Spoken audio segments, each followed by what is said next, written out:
평범한 학생들이 피비린내 나는 재미를 위해 다른 세계로 보낸 미친머리 천사의 희생자가 되었습니다. 주인공은 가장 평범했지만 그곳에서 그는 자신의 잠재력을 드러낼 수 있을 것입니다. 이제 그는 그의 영혼만큼 어두운 네크로맨서입니다. 그는 더 이상 살아있는 사람들 사이에서 동맹을 찾지 않습니다. 그는 죽은 자로부터 그들을 만듭니다. 패자의 왕이 죽음의 군주가 될까요? 알아보자. 이 이야기는 천사가 게임 참가자들이 끝까지 살아남은 것을 축하하는 또 다른 세계에서 시작됩니다. 그녀는 약속대로 그들을 그들의 세계로 돌려보내고 그들이 가진 소원을 들어주고 싶다고 말했습니다. 천사는 그들이 무엇을 원하는지 물었습니다. 한 소녀는 불길한 눈빛으로 점점 더 많은 남자, 여자, 선생님을 죽이고 싶다고 외쳤습니다. 그녀는 죽을 때까지 모든 사람을 죽이고 싶었습니다. 천사는 미소를 지으며 그것이 훌륭하다고 말했습니다. 공포와 광기를 경험한 후 사람이 피와 고통에 대한 강한 갈증을 느낄 때 너무나 사랑스러웠습니다. 그러자 그녀는 엄숙하게 그들 모두가 과학의 또 다른 사원으로 갈 시간이라고 발표했습니다. 살인을 갈망하던 소녀는 재미있게 놀 시간이 되었다고 불길하게 외쳤습니다. 한편 고등학교에서는 2학년 비반이 학생들과 학생회의 회의를 열고 있었습니다. 주인공 후지사키 유는 이원장 아사가야 시키와 함께 칠판 앞에 서서 집에 가고 싶다고 생각했습니다. 교실의 그의 책상은 30번이었고 그는 문화재위원회의 회원이었습니다. 학교 게시판에는 축제 개최 제안이 적혀 있었습니다. 그것은 카페, 전시회, 점을 치는 텐트를 포함했습니다. 아사가야는 게시판에 있는 비문을 가리키며 이것은 비반이 제안한 것이라고 말했습니다. 그녀는 학생들에게 부끄러워하지 말고 의견을 표현해 달라고 요청했습니다. 주인공은 반 전체를 둘러보며 슬프게도 무슨 의견이 있을까 생각했습니다. 그들 중 누구도 축제에 관심이 없습니다. 그들은 이런 식으로 어디로도 나아가지 않을 것입니다. 적어도 그들 중 한 명은 무언가를 말해야 하지만 모든 학생들은 자신의 일에 몰두하고 있었습니다. 누군가는 휴대폰에 파묻히고, 누군가는 잠을 자고, 누군가는 노골적으로 지루해하고, 누군가는 자신만의 대화를 나누고 있었습니다. 주인공은 마음속으로 그들에게 기도했습니다. 적어도 무언가 말하게 해주세요. 모두가 주인공과 아사가야를 계속 무시했습니다. 위원장은 무거운 한숨을 쉬었습니다.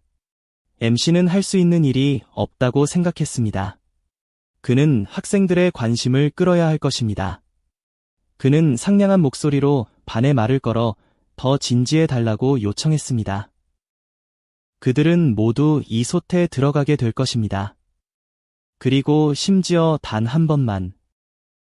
그들은 적어도 무언가를 말할 수 있었습니다. 빨리 시작할수록 빨리 끝날 것입니다.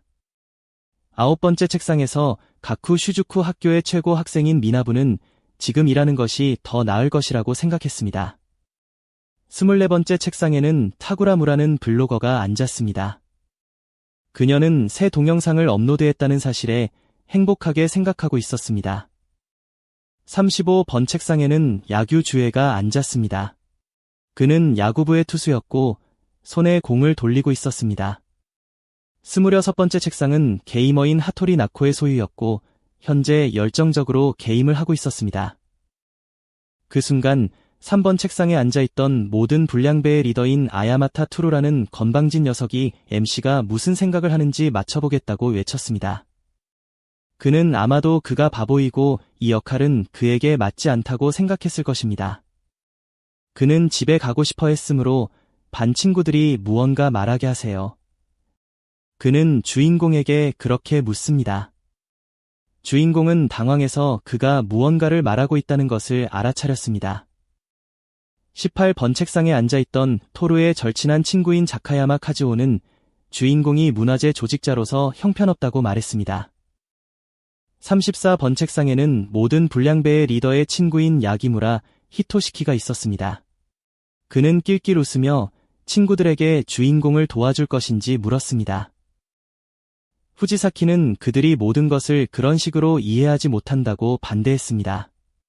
그는 단지 그들이 축제 논의에 더 적극적으로 참여하기를 원했을 뿐입니다. 토루는 친구들에게 MC를 위해 이 일을 끝내는 것을 도와줄 것인지 물었습니다. 반 전체가 주인공을 놀리기 시작했습니다.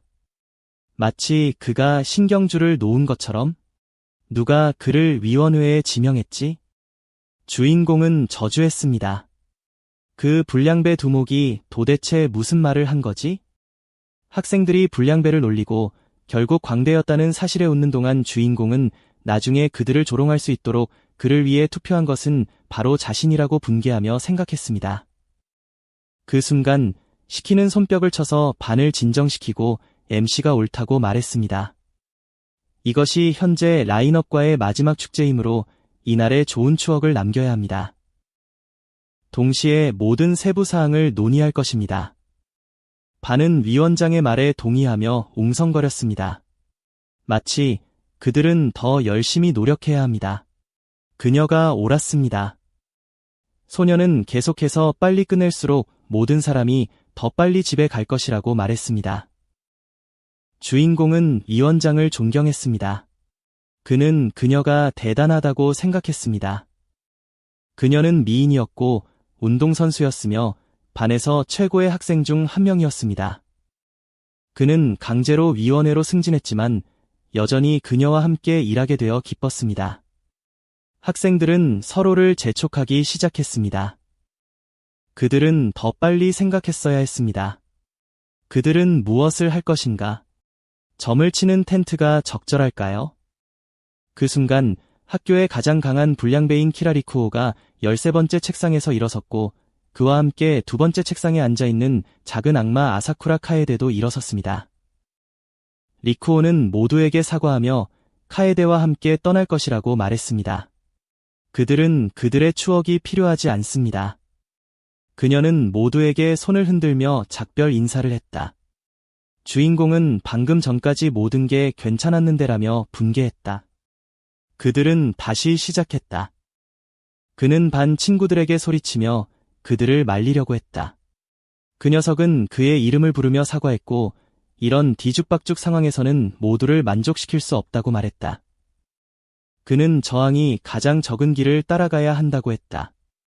주인공은 놀라서 아무 말도 하지 못했다. 토루는 그럼 전시회를 해야겠다고 결정했다. 모든 일을 주인공에게 떠넘기고 나머지는 자유롭게 놔두는 것이다. 그 학생은 그의 결정을 지지했다. 다른 사람들은 무슨 전시회냐고 물었다. 주인공은 모든 것이 훌륭하다고 생각했다. 물론 리쿠오와 케이데는 끔찍했지만 주인공은 그들의 아이디어에 감사했다. 그는 분필을 들고 칠판에 무언가를 그리기 시작했다. 이제 무슨 일이 있어도 축제 계획을 선생님께 발표할 수 있을 것이다. 이때 17번 책상에 앉아있던 재산이 5천만 엔으로 추정되는 젊은 사업가 자이젠 마리아는 그들이 너무 일찍 축하하고 있다고 생각했다. 그들은 정말 이 바보들이 뭔가 제대로 된 것을 생각해낼 수 있다고 믿는 걸까? 리쿠오는 멈춰서서 얼굴을 찌푸리며 투지와 함께 젊은 사업가 앞에 섰다. 학생들은 이제 싸움이 벌어질 것이라며 신나서 소리를 질렀다. 서로 때려 눕게 놔둬. 시키가 싸우는 사람들에게 그만하라고 했다. 주인공은 짜증을 내며 도대체 무슨 일이 일어나고 있는 거지? 라고 생각했다. 글쎄, 사업가가 시작한 일이지. 선생님이 곧 도착할 거라 다행이다. 그가 빨리 그들의 열정을 식혀줄 것이다. 교실 문이 열리고 머리 위에 후광이 빛나는 그야말로 비현실적인 외모의 소녀가 들어왔다. 반의 모든 사람이 어리둥절해했다. 그녀는 누구지? 그 소녀는 완전히 침묵 속에서 칠판으로 걸어가 천사처럼 미소 지었다. 그녀를 보자 모두의 생각이 빙글빙글 돌기 시작했다. 누군가는 그녀의 천사 같은 외모, 그녀의 복장, 그리고 머리 위에서 소용돌이치는 후광에 주목했다. 누군가는 그 소녀가 시반에서 왔고 그들에게 광고하러 왔다고 결정했다. 거기 천사 카페라도 있는 건가? 시반에 저런 미인이 있었나? 어쨌든 모두가 혼란스러워했다. 주인공은 그녀에게 사과하며 그녀가 누구인지 물어보려고 했다. 그는 그녀가 너무 이상하다고 생각했다. 반에 들어와서 인사조차 하지 않다니. 시키는 그녀에게 돌아서서 사과하며 그녀가 어디에서 왔는지 모르겠지만 소녀가 약간 방해된다고 말했다. 그녀의 정보에 따르면 활동 광고는 다음 주에 시작될 예정이었다. 천사 소녀는 다시 미소를 지으며 반에 인사했다. 야규는 놀라서 그녀가 말도 하냐고 외쳤다. 그는 그녀에게 다시 인사했다. 그 소녀는 갑작스러운 방문에 대해 사과하며 그들을 다른 세계로 옮기러 왔다고 말을 이었다. 현재 사람들은 즉시 기운을 차렸다. 그들은 그녀의 제안이 매력적이라고 생각했다. 그 소녀는 다른 세계로 더 재미있게 여행하기 위해 그들에게 수업과 다양한 능력을 줄 것이라고 말했다. 36번 책상에 앉아있던 야카마루 쿠온이 그녀에게 대답했다. 그녀는 모든 것이 멋지게 들린다고 말했다. 그러고 나서 그녀는 천사에게 그들과 함께해도 되냐고 물었다. 반 친구들이 쿠온의 아이디어를 지지한다면 그는 반에게 그들과 함께하도록 장려하기 시작했다. 모두가 이 제안에 관심을 갖고 서로에게 합류하라고 부르기 시작했다. 전시회는 지루해. 다른 세계로 이동하는 것이 훨씬 더 멋질 것이다. 그들은 기뻐하며 소리쳤다. 소녀들은 코스프레를 할 것이다. 소녀들은 반대했다. 절대 안 돼. 남자애들이 괴롭힐 거야. 주인공은 놀랐고 이제 그들은 말을 시작했다. 반 친구들은 천사 소녀에게 더 가까이 다가갔다. 학생 중 한 명이 그녀에게 어디에서 이 의상을 구했냐고 물었다. 마른 금발은 후광을 바라보며 얼마나 귀여운지 놀라워했다. 한 남자가 그녀에게 후광의 그래픽을 어떻게 만들었는지 물으며 화려한 날개를 가지고 있다고 덧붙였다. 그는 만지고 싶어 했다. 그러나 천사는 물러서며 그에게 날개를 만지지 말아야 한다는 것을 분명히 했다. 주인공은 절망하며 그들이 거의 앞으로 나아갔는데 이제 다시 처음부터 시작해야 한다고 생각했다. 그는 예상치 못한 손님을 쫓아내야 한다고 생각했다. 주인공은 사과하며 그녀에게 반에서 나가라고 말하고 싶었지만 그녀는 그를 무시하고 그를 지나쳐 걸어가 학생들에게 수업을 바꿀 시간이라고 말했다. 주인공은 그 소녀가 자신을 무시한 것을 보고 놀랐다. 가라테 보디빌더이자 16번 책상에 앉아있던 고다 타케로라는 학생은 쉼없이 아령으로 운동하고 있었다. 손님들이 학생들에게 더 가까이 다가왔다. 그들은 그녀를 둘러싸고 다양한 질문과 요청으로 소녀를 맹폭격했다. 32번 책상에 앉아있던 한 명의 만부쿠지 쿠로리만이 도넛을 먹어치우며 얼마나 맛있는지 말하고 있었다. 반에서는 그녀를 돼지라고 불렀다. 반 전체가 새떼처럼 웅성거리며 무슨 일이 일어나고 있는지 이야기하고 토론했다. 천사 소녀는 손가락을 들어 올리며 그만 말하라고 했다. 그녀는 공중에서 손가락을 움직였고 그녀 옆에 서 있던 학생들은 반으로 잘려나갔다. 반 전체가 그들이 본 것에 충격을 받아 얼어붙었다. 소녀는 손가락을 다른 방향으로 움직이며 희생자들의 팔다리를 자르기 시작했다. 그 광경은 끔찍했다. 아무도 이런 일이 일어날 거라고 예상 못했죠. 그 천사 같은 여자애는 비반에 존경받는 2학년 학생들에게 자기가 하느님의 뜻을 받들어 수행하라는 신의 사자라고 말했어요. 그녀는 이제부터 모두 그녀의 말을 따르길 바란다고 말했죠.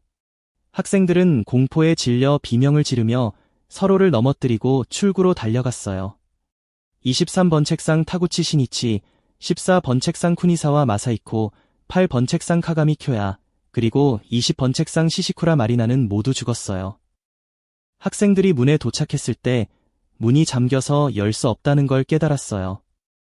공황 상태에 빠졌지만 문은 침착하게 의자에 앉아 비디오로 벌어지는 상황을 촬영하고 있었어요. 마침내 악마 사냥꾼이 제자리에 왔다고 말하면서 리쿠오는 그의 동료들에게 바보들은 웅크리고 기둥처럼 서 있지 말라고 소리쳤어요. 주인공은 주변에서 무슨 일이 일어나고 있는지, 무엇을 해야 하는지 이해하지 못했어요. 반 친구들은 서로 말을 끊으며 소리치고 있었어요. 연결이 안 된다는 비명소리가 들렸어요. 무슨 헛소리야. 선생님을 부르라고 해. 누군가 왜 문이 잠겼냐고 묻고 있었어요. 이제 어떻게 해야 하지? 그들은 죽고 싶지 않았지만 모두 죽게 될 거였어요. 교실은 혼란에 빠졌어요. 그 순간 신의 사자는 이제부터 반을 배정하겠다고 말했어요. 그녀가 손뼉을 치자 37번 책상 야마모토 요코가 갑자기 사무라이 반과 해당 의상을 받았어요. 사자는 다시 손뼉을 쳤어요. 이번에는 마나부가 현자 반과 적절한 의상을 받았어요. 다음은 대식가 쿠로리였어요. 그녀는 요리사 반과 요리사 복장을 받았어요. 변장한 소녀들의 놀라움은 끝이 없었어요. 소녀들의 반 친구들은 놀라서 새 옷이라고 외쳤어요. 어떻게 이런 일이? 천사 소녀는 웃으며 손뼉을 치고 이렇게 말했어요. 아사가야는 적절한 의상과 함께 성직자 반을 받았어요. 시키가 마녀반이 되면서 적절한 옷을 입게 되었어요. 토루는 사자에게 자신은 어떠냐고 물었어요. 그러자마자 그는 학자반을 받고 교수 가운으로 갈아입었어요. 유에는 모든 속성을 갖춘 검사반을 받았어요. 주인공은 눈을 믿을 수 없었어요. 이건 무슨 마법이지? 도대체 여기서 무슨 일이 벌어지고 있는 거지? 사자가 반을 바꿨어요.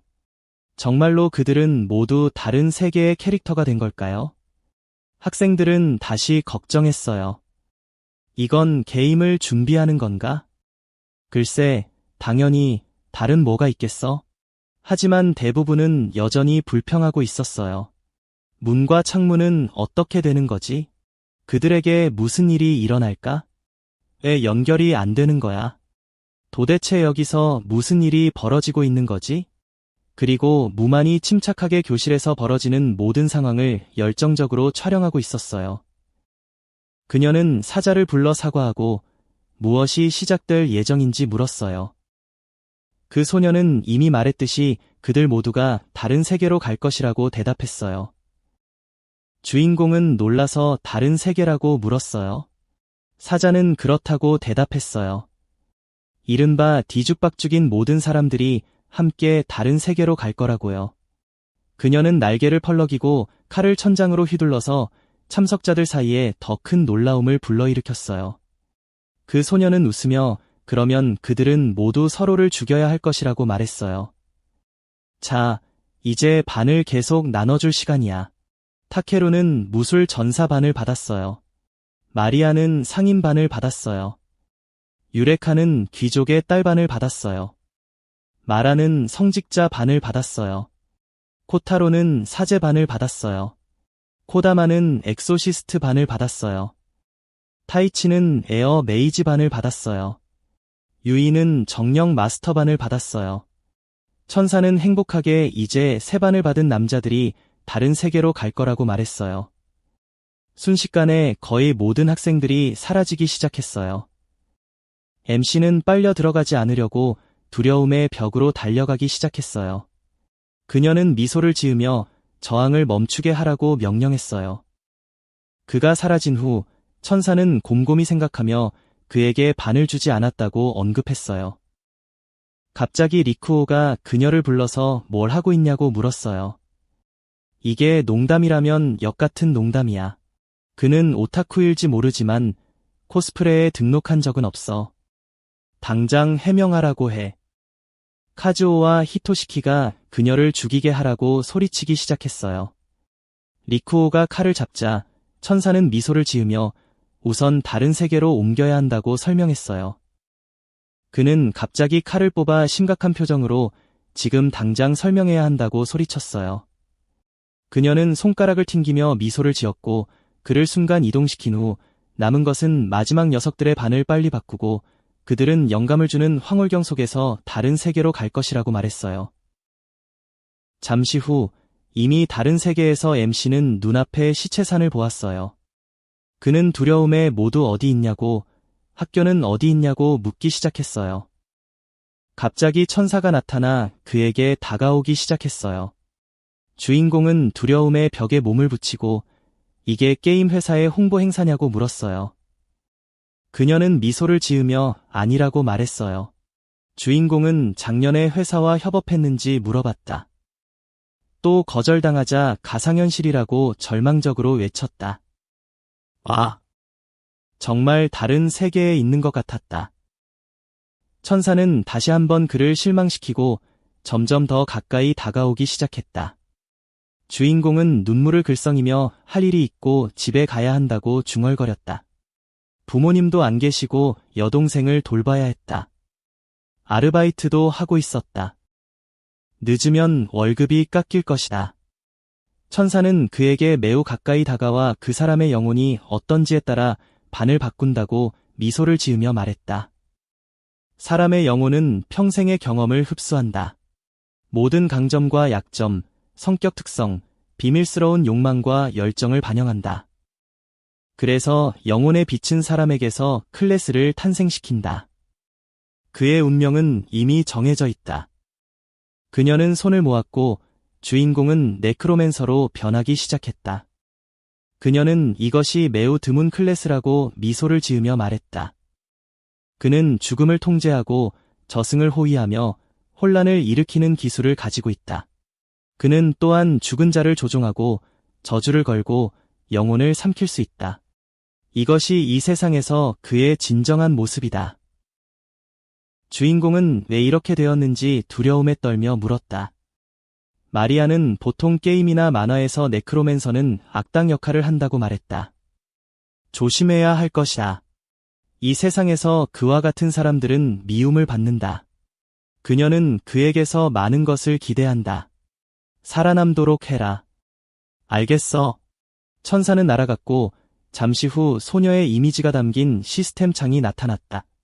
그녀는 미소를 지으며 카메라에 손을 흔들며 들리는지 물었다. 모든 준비가 되었으니 이제 시작할 시간이다. 늦은 것에 대해 용서해 달라고 해라.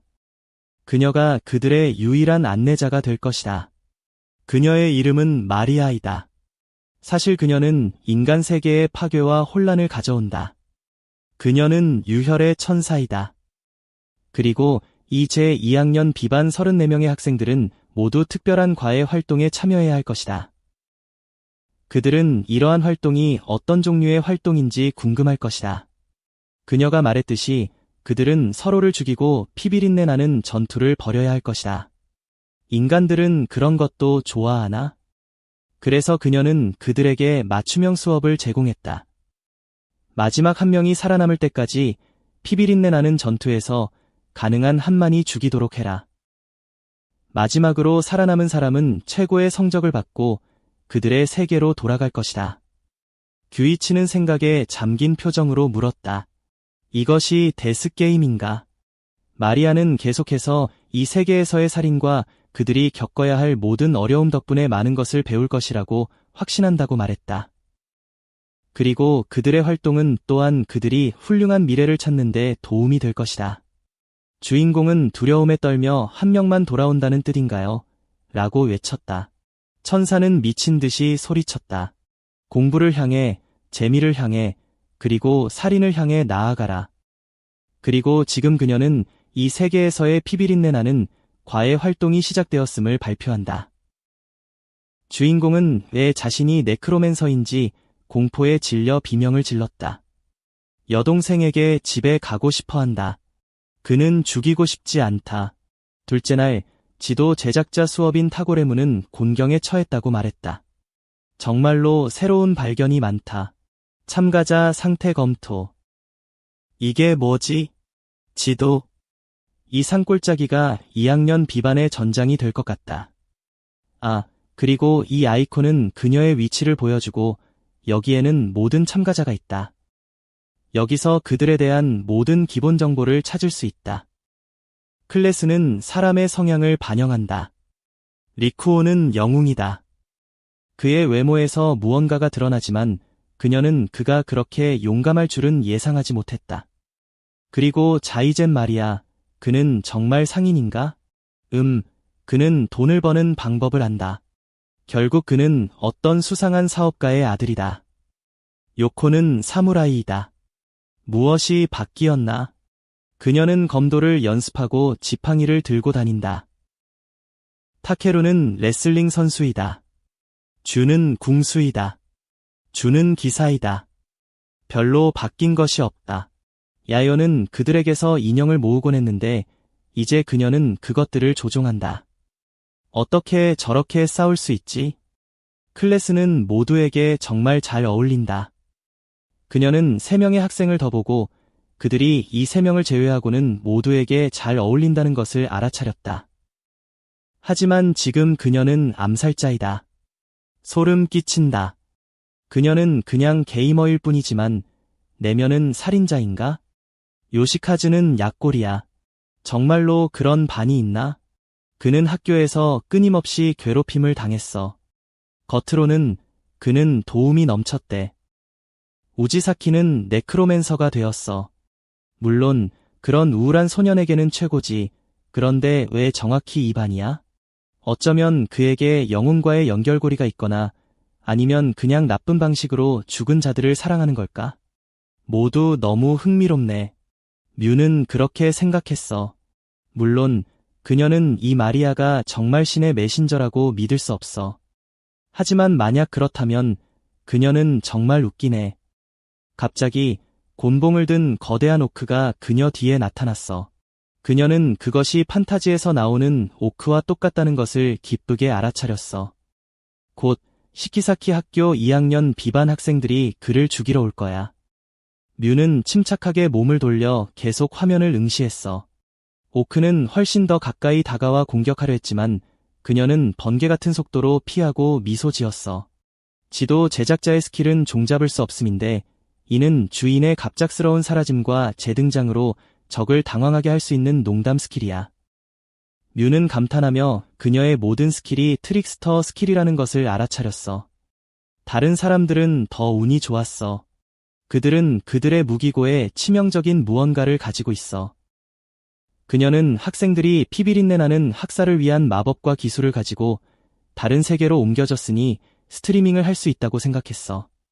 그녀는 100만 명의 구독자뿐만 아니라 심지어 300만 명, 아니 500만 명을 얻을 거야.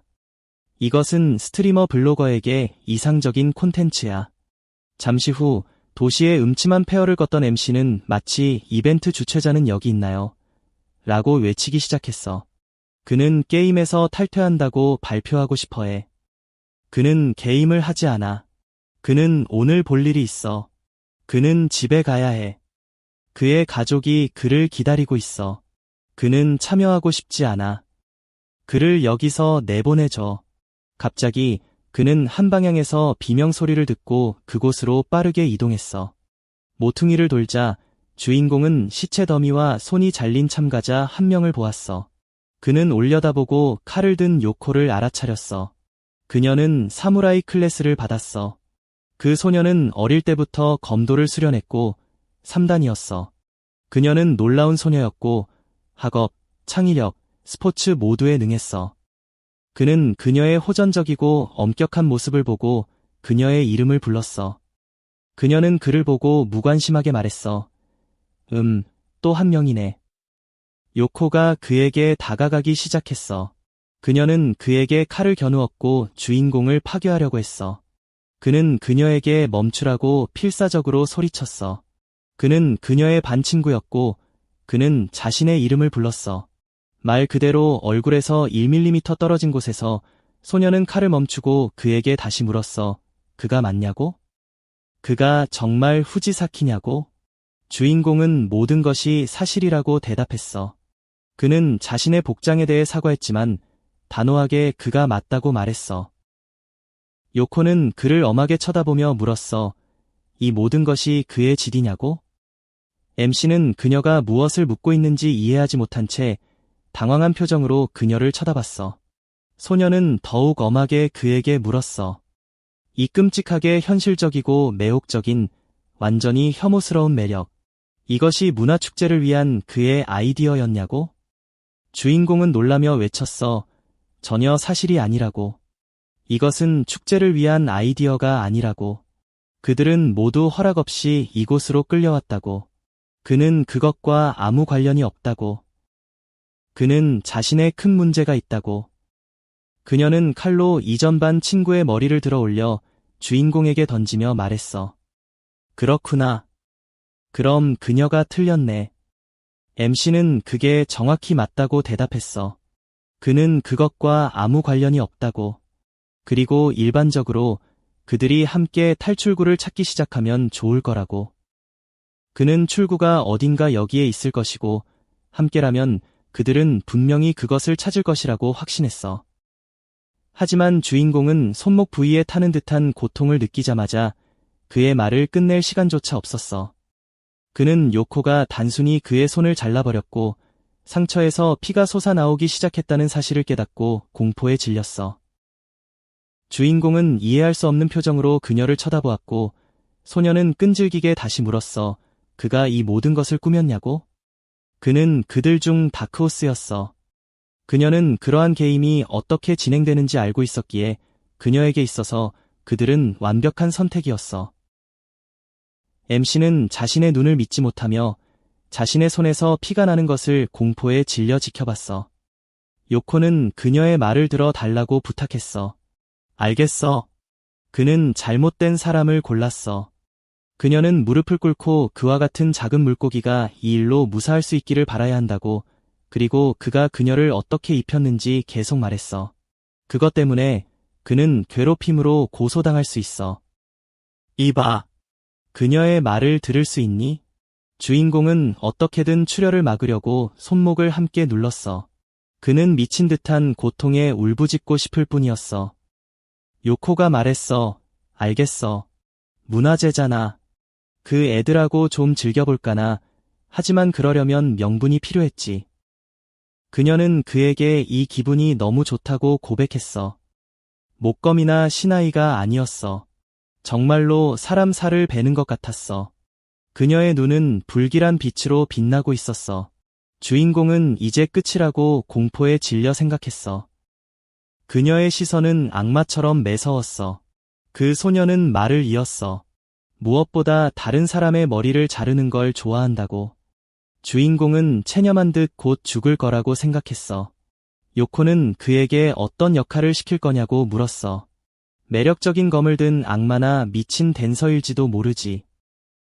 하지만 내 생각에는 참수검의 여왕이 더 나을 것 같아. 주인공은 무릎을 꿇고 두 손을 모은 채 아무 말도 하지 않았어. 그 소녀는 계속 말했어. 그는 이런 걸 좋아해. 맞지? 검을 든 미녀와 매력적인 몸매. 어쨌든 그녀는 지금 정의의 화신이고 그는 그녀가 죽여야 할 악당이야.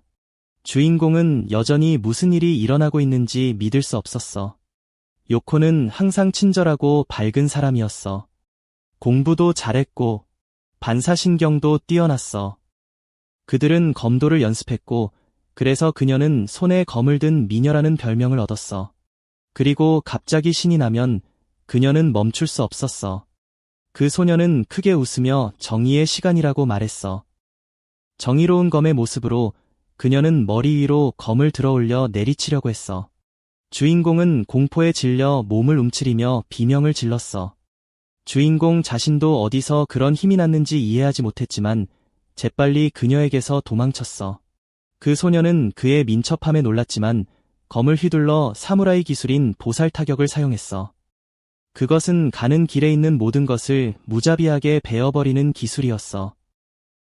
이 충격파는 주인공을 따라잡아 등을 베었어. 그는 땅에 쓰러져 비명을 질렀어. 요코는 놀랐어. 그녀는 그를 때리지 않았지만 땅에 쓰러져 있는 그의 몸은 그렇지 않다고 말했어. 그녀는 검을 들어올려 이 기분이 얼마나 멋진지 감탄했어. 이 게임은 현실과 다를 바 없어. 아니, 현실보다 훨씬 나아. 주인공은 마지막 힘을 짜내어 기어서 어딘가에 숨으려고 했어. 그는 기어가면서 그 타격이 너무 강했고 이 고통이 그에게서 힘을 빼앗아갔다고 생각했어. 이 소녀는 진짜였어. 이것은 꿈도 게임도 아니고 그는 분명히 죽을 거야. 주인공은 심지어 요코가 자신의 치명적인 검으로 자신의 머리를 꿰뚫는 것을 상상했어. 마지막 힘을 모아 그는 일어섰고 눈앞에 거대한 시체 더미를 보고는 자신이 이미 이곳에 와본 적이 있다고 생각했어. 발소리가 뒤에서 들렸고 주인공은 그 소녀가 그에게 다가왔다는 것을 깨달았어. 그는 생각하거나 이해할 틈도 없이 그녀가 그의 몸을 반으로 잘라버렸어. 주인공, 아니 그의 반쪽들은 땅에 쓰러졌고 요코는 눈에 굶주린 빛을 띠며 사악하게 웃었어. 그녀는 그의 마지막 신음소리를 들으며 그녀, 아름다운 검의 공주가 악마왕을 물리쳤다고 말했어. 그녀는 그의 상반신에 다가가 그에게 물었어. 자, 이제 게임을 깬 거냐고? 그는 그녀에게 대답하지 않았어. 그 소녀는 그의 이름을 불렀고 이것이 문화재를 위한 좋은 아이디어라고 말했어. 그녀는 심지어 그들이 경쟁에서 이길 거라고 생각했어. 주인공은 움직이지 않고 조용히 누워 있었어. 그녀는 발로 그를 건드리며 연기 잘했다고 말했어. 연극부에 들어갈 생각이라도 하는 거야. 요코는 그에게서 떠나 주위를 둘러보며 다음은 누구냐고 물었어. 리쿠 아니면 주에이? 그녀는 모두와 싸울 준비가 되어 있었어. 주인공은 침묵을 지켰어. 이때 히토시키가 미소를 지으며 물었어. 그럼 그를 어떻게 해야 하지? 리쿠오는 영웅이야. 그는 더 강해질 거야. 카즈오는 술잔을 들고 그가 모두를 쉽게 이길 수 있지만 그의 어둠의 마법을 극복할 수는 없다고 외쳤어. 히토시키는 그가 그의 불로 그를 태워버릴 거라고 반박했어. 이때 토루는 참가자들을 살펴보며 여기 있는 사람들 중 절반이 전투 기술을 가지고 있지만 자신은 아무것도 가지고 있지 않아서 끔찍하게 불편하다고 생각했어. 하지만 잠깐. 그는 과학자야. 그리고 이 천사 마리아는 자신이 뭘 하고 있는지 알고 있었어. 그녀는 그가 무엇을 잘하는지, 무엇에 강한지 알고 있었지만 후지사키라는 그녀의 선택 중 단 하나만 이해하지 못했어. 네크로맨서는 끔찍한 불균형 때문에 만화, 애니메이션, 게임에서 너무 희귀해. 그리고 그가 네크로맨서이고 어둠의 마법, 불멸, 죽은 자를 조종하는 기술까지 가지고 있다면 그는 그들 중 가장 강한 존재야. 이때 주인공이 죽음에서 일어나 새로운 팔 한 쌍을 만들어냈고 이는 요코를 충격에 빠뜨렸어. 그의 눈은 텅 비어 있었고 그의 얼굴에 웃음이 떠올랐어. 후지사키는 두 손을 들어 올려 죽은 자들의 영혼을 불러들여 흡수하기 시작했어. 그는 크게 비명을 질렀고 시체들은 그의 부름에 응답하여 일어섰어. 요코는 무슨 일이 일어나고 있는지 믿을 수 없었어. 이제 그녀의 앞에는 징징거리는 반 친구가 아니라 어둠의 네크로맨서와 그의 부하들 전체가 있었어. 자신도 모르게 온몸이 떨리기 시작했어. 정말 후지사키일까? 이제 자신만만하지 않네. 뼈가 갈리는 소리가 가득했고 주인공은 마침내 검은 눈을 뜨고 자신감 있게 라이벌을 바라봤다. 그녀는 이게 무슨 괴물인지 이해하지 못했다. 하지만 손가락을 튕기기라도 하듯 그녀는 얼굴을 가리고 큰 소리로 웃기 시작했다. 이제 모든 게 분명해졌다. 전부터 그에게서 뭔가 이상한 낌새를 느꼈다. 저런 꼬맹이도 으스스한 좀비를 조종하는 악마왕 역할을 할 수 있다니? 그 복장도 꽤 잘 어울리는데. 주인공은 이를 악물었고 그녀는 쇼는 그만하라고 했다. 여기 오래 있을 생각은 없었다. 이제 집에 갈 시간이었다. 요코는 웃으며 상대를 풀어주라고, 특히 그녀를 위해 있다면 풀어달라고 명령했다. 그의 입에서 연기가 나왔고 그녀는 계속 질문을 던졌다. 그녀의 말을 알아듣기나 할까? 그녀는 집에 가고 싶다. 이에 주인공은 맹렬하게 으르렁거릴 뿐이었다. 요코는 불만스러운 얼굴로 칼을 뽑아배는 파동을 보내며 이 게임에서 그를 완전히 죽이는 것은 정말 불가능한 건가 물었다. 그녀는 이해했고 그렇다면 그를 산산조각 낼 것이었다. 그의 졸개들을 벌할 것이다. 요코는 사무라이 기술, 열반의 암흑을 사용했다. 이것은 죽은 자들을 이 세상에서 추방하기 위해 설계된 초음속 칼날로 죽은 자들을 베는 기술이다. 순식간에 여러 망자들이 쓰러졌고 그녀는 외쳤다. 저들은 반응도 못하는 건가? 요코는 계속해서 상대를 베었고 죽은 자를 더 많이 벨수록 정신력이 넘쳐 흐른다고 생각했다. 그리고 거기서부터 궁극까지는 멀지 않았다. 잠시 후 그녀는 칼날의 정실력을 충전하고 사무라이 기술 비기, 지옥 붉은 연꽃의 천둥을 사용했다. 이것은 불타는 칼날이 전하를 방출하여 상대를 잿더미로 만드는 가장 강력한 기술이다. 그녀는 미친 듯이 웃으며 이 망할 놈을 끝장내겠다고 소리쳤다. 갑자기 주인공은 죽은 자, 나약한 의지의 존재처럼 소리쳤다. 그는 다른 세계에서 온 이방인은 이 저주받은 땅의 원한을 풀어준다. 갑자기 눈과 손으로 뒤덮인 소녀의 그림자가 그곳에서 기어나오기 시작했고 그녀를 붙잡기 시작했다. 요코는 두려워하며 그림자 속에 정말 누가 있는 건가 궁금해했다. 그녀는 손을 움직일 수 없다. 갑자기 그녀는 거울 속에서 자신의 손을 잡고 있는 유령을 보았다. 주인공은 헛된 죽음의 희생자, 폭력적인 죽음의 희생자, 그리고 모욕당한 영혼이 이 땅에 묶인 죽은 자들처럼 소리쳤다. 그들이 산자의 살과 피를 흡수하고 안식을 취하게 하라. 죽은 사람들이 많았고 그들은 소녀를 물어뜯기 시작했다. 요코는 끔찍한 고통 속에서 그가 자신에게 한 짓을 하고도 평화롭게 살 수 있을 거라고 생각했냐고 소리쳤다. 갑자기 또 다른 망자가 뒤에서 그녀의 몸을 꿰뚫었다. 그녀는 그곳을 바라보며 이들은 자신이 잘라낸 바로 그 사람들이라고 생각했다. 그녀는 정말 그에게 진 걸까? 그 때문에 죽어야 하는 거지? 이게 정말 그의 복수인가? 요코는 학교에서 그를 괴롭혔던 것을 떠올리기 시작했다.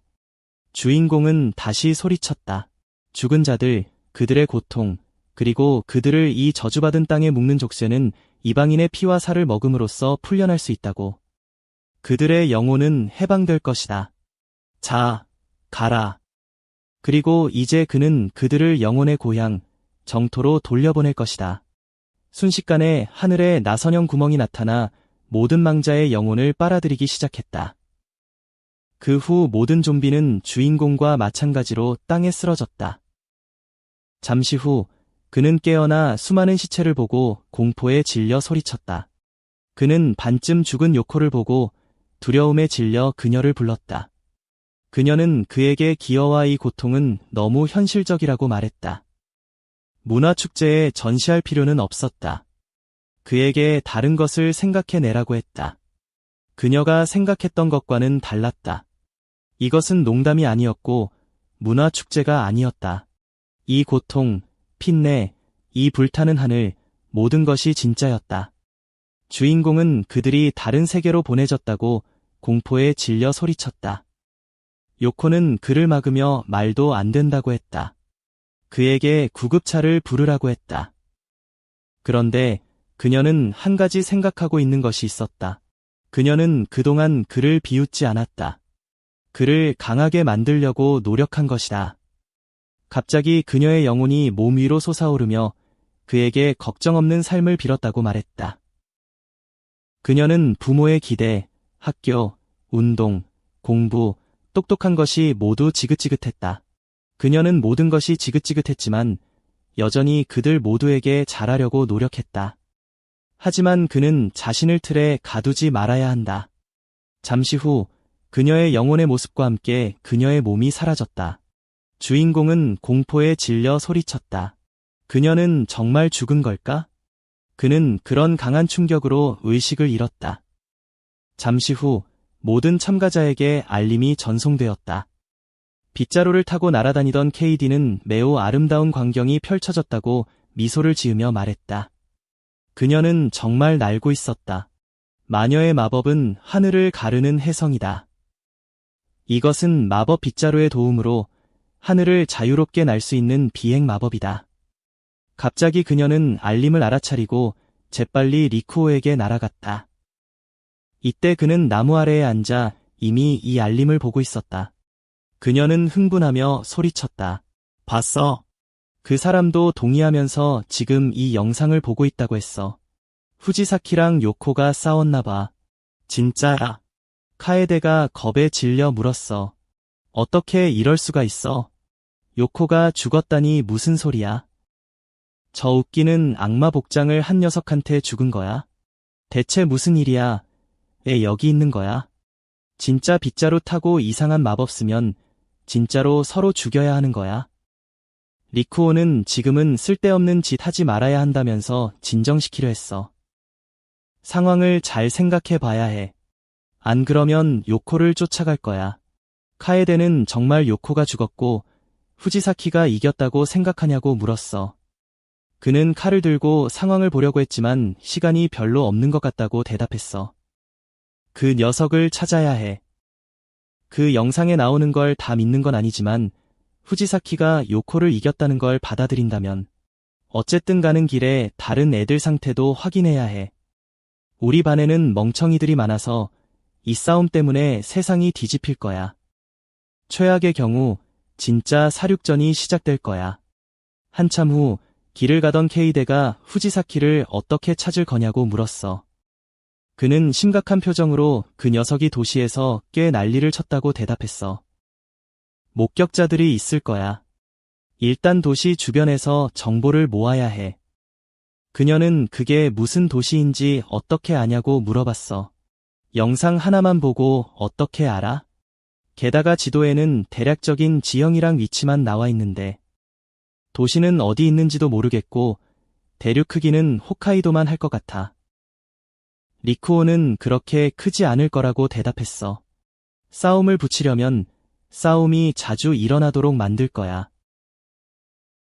여기는 후쿠시마에 있는 할머니 댁 풍경이랑 똑같아. 어쩌면 현 정도 크기일지도 몰라. 만약 그렇다면 하늘에서 스키를 써서 돌아다니기 쉬울 거야. 카에데가 물어봤어. 그럼 자기가 도움이 되겠냐고? 그는 내 비행 마법이 쓸모가 많을 거라고 설명했어. 예를 들어 아까도 말했지만 후지사키랑 요코 영상 때문에 다른 애들이 영향을 많이 받았을 거야. 반에는 그를 싫어하거나 앙심을 품은 애들이 많아. 동시에 내가 같이 다녀서 싫어하는 애들도 있고. 게다가 후지사키가 근처에 있을 수도 있어.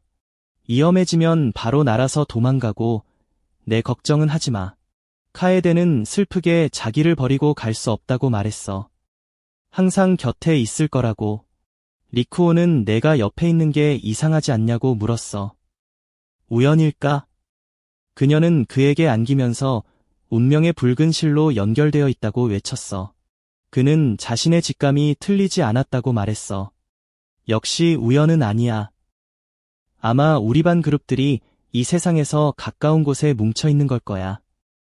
예를 들어 우리처럼 자주 어울려 다니던 애들은 한 곳으로 모인 거지. 케이데가 웃으면서 물었어. 그게 나쁜 거야. 우리는 같이 있잖아. 리쿠오는 내가 친구라서 다행이지만 후지사키랑 요코는 아니라고 대답했어. 그는 과거 세상에서의 학교 관계가 여기 삶에 영향을 준다고 믿었어. 우리는 스스로를 지켜야 해. 걱정하지 마. 내가 지켜줄게. 이제 가야 할 시간이야. 카에데는 울면서 무슨 일이 있어도 절대 죽이지 않겠다고 외쳤어. 나는 내 친구가 될 거야. 리쿠오는 미소로 그녀의 마음에 답했어. 그녀는 부끄러워하며 빗자루에 앉아 날아오를 거라고 경고했어. 더 잘 날고 싶어. 그는 멀리 가지 말라고 소리쳤어. 카에데는 걱정 말라면서 웃으며 대답했어. 무슨 일 생기면 달까지 날아갈 거야. 자기는 마법도 있고 너를 사랑한다는 걸 잊지 마. 이미 하늘에서 요코가 진짜 죽었냐고 신나서 물어봤어. 반에서 인기 많았잖아. 다른 애들은 어떻게 반응했을까? 한참 후 아키는 싸움 영상을 보고 나서 웃으면서 패배자라고 말했어. 후지사키 같은 멍청이한테 죽다니. 뭐, 규칙은 확실히 알았어. 스킬로 상대를 죽일 수 있다. 마법 쓰는 원리도 알았고 이 얼음 마법은 나 같은 얼음 미녀한테 딱이야. 그녀는 돌아서서 얼어붙은 사람들을 보면서 시원해졌냐고 물어봤어. 무방비한 숙녀를 공격하면 안 되지. 나는 이 세상에 완전히 처음 왔잖아. 뭐, 남자들은 어느 세상에나 똑같네. 이때 유리카는 와인잔을 들고 요코의 영혼이 이 땅에서 편히 쉬기를 바란다고 말했어. 한참 후 링코는 오망성 안에 앉아 씩씩거리면서 자기가 먼저 죽었다는 걸 믿을 수 없다고 소리쳤어. 이 영혼을 사탄에게 바친다. 더럽고 흉악해도 좋으니 사탄이 마음에 들어 했으면 좋겠어. 훌륭해. 후지사키가 이 세계에 나타났어. 믿을 수 없어. 저 아이가 그녀의 약혼자야. 링콘은 작은 악마에게 그가 보이는지 물었어. 저 아이가 그녀의 선택을 받은 아이야. 저 아이의 지옥의 눈, 귀, 코를 사용해서 후지사키를 찾아줘. 만약 그들이 힘을 합치면 다른 사람들에게 기회가 없을 거야. 그들은 그들의 영혼을 지옥으로 보낼 거야. 그리고 둘만 남았을 때 그녀는 그에게 자신의 생명을 줄 거고, 그러면 그들의 사랑은 영원할 거야. 시간이 흐른 뒤 주는 영상을 보고 나서 상황을 전혀 이해하지 못하겠다고 말했어. 일단은 동맹을 찾아서 가능한 한 빨리 움직여야 해. 교회에서 시간이 흐른 뒤 코타로 신부는 그들이 여신의 부름을 받아 이 세계에 왔다고 말했어. 그녀는 그들에게 악을 파괴하는 시험을 내렸어. 코다마 퇴마사는 이 세계가 사람들의 본성을 드러낸다고 덧붙였어. 후지사키는 줄곧 악마였던 거야. 그는 자신만이 아니라는 것을 알아차렸어. 많은 지인들이 악마 형태로 변했어.